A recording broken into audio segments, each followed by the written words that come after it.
First, fair, everywhere. 19 News starts now with a breaking news alert. A busy news day involving two of Cleveland's sports teams, from the city to the suburbs, as the Browns planning to build a new dome stadium in Brook Park.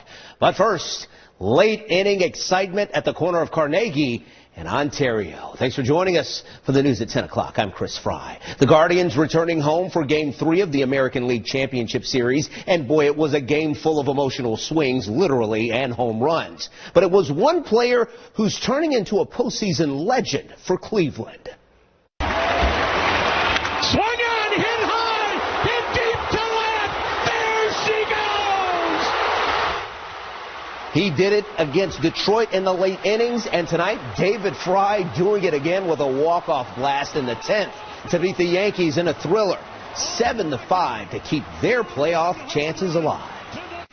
Yeah, at that point I blacked out. No clue. I just remember being like halfway down the first base line, looking back at the dugout, and then I'm looking at Sandy. I'm like, all right, I got to just make sure I touch all 4 bases and get home and celebrate. Just told God, I was like, hey man, take this. Like, it's a tough matchup. Just try to have fun, and you take the at-bat, and got behind in the count, and just got a pitch up in the zone, and luckily it went out.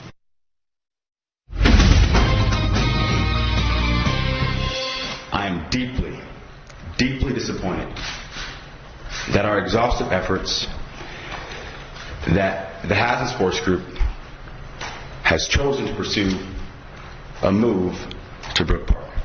Our other top story, Cleveland Mayor Justin Bibb being very direct as he made today's announcement of the Browns moving to Brook Park, calling the decision, quote, disheartening.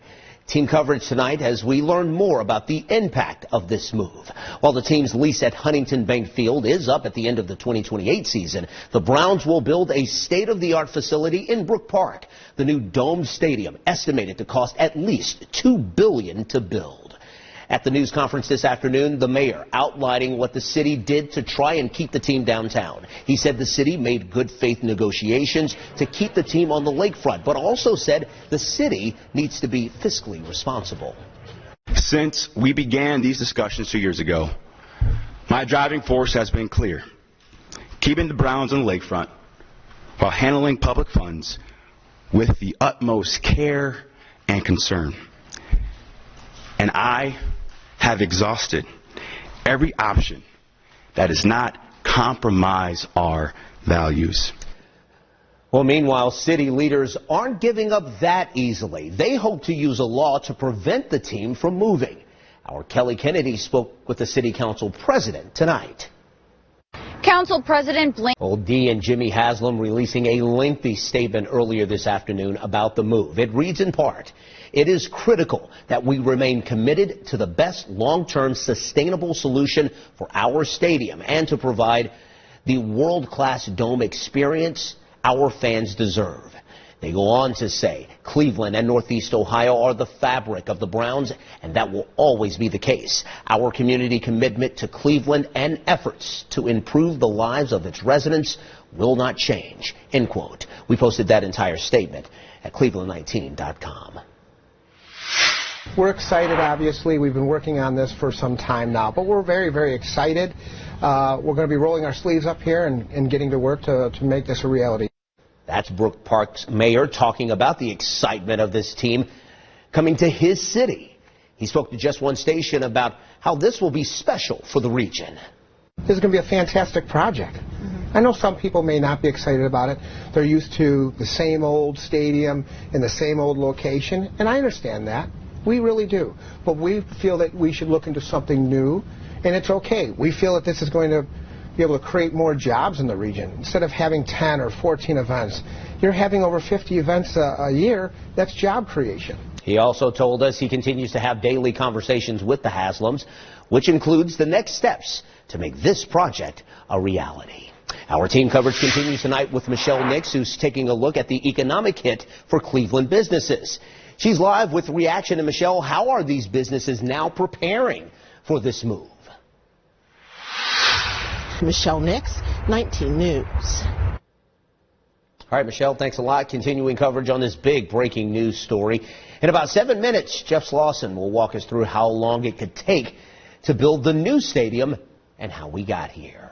Now, live from the 19 News studios, powered by Blind & Sons, for all of your heating, cooling, plumbing, and electrical needs. This is 19 News. All right, welcome back. We continue to follow breaking news on the Browns. Of course, we've been telling you about this all day. They plan to build a state-of-the-art dome stadium in Brook Park. Cleveland Mayor Justin Bibb not holding back during today's announcement, calling the decision disheartening. And while the team's lease at Huntington Bank Field is up in 2028, the team will have to break ground soon to finish the stadium by then. Jeff Slauson is here now with the timeline for this project. Boy, this was a big conversation in our newsroom, and we were pulling all types of info, or I shouldn't say we. Jeff was. A lot of extensive research on other stadiums in the NFL that were built, and now we're looking at how Cleveland can do it. Yeah, I mean, when we talked about this, you and I, like, the context is so key. All right, good breakdown, Jeff. Thanks a lot. 19 News, of course, with several angles of this story on our website, cleveland19.com, and on the app. You can read the Haslam's complete statement. You can vote on our instant poll, and you can watch the entire news conference from Mayor Justin Bibb. Once again, complete team coverage right now at cleveland19.com. In other news around the area, a 19 crime alert. Police get a stolen iPad back after finding it on Facebook Marketplace. This is video of Doylestown Police and other agencies making the bust. An Orville man said in August he went to sell the iPad and two guys stole it from him. Police tracked it down on Facebook.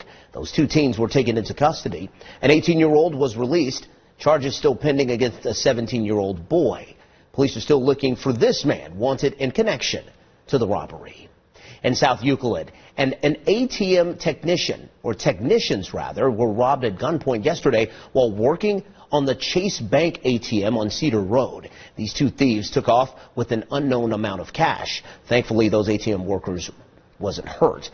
They both took off in a black Hyundai Sonata with chrome door handles. There was a third person involved who drove the car. So if you have any information on this incident, call police. New information now, and a toast to Northeast Ohio's craft beer fans raising money for a local playground. Last month's Columbiana Craft Beer Fest raising more than $17,000. Committee members presenting the check to the Columbiana Playground Project. The money will be used to replace the existing playground at Firestone Park with a new, fully accessible playground. And today is the unofficial kickoff to the holiday season. The first pour of Christmas ale at Great Lakes Brewing Company in Ohio City happening earlier this morning. Look at the crowd there. A lot of people showing up for this one every year. Fun fact, a pint of Christmas ale poured every 8 seconds during this event.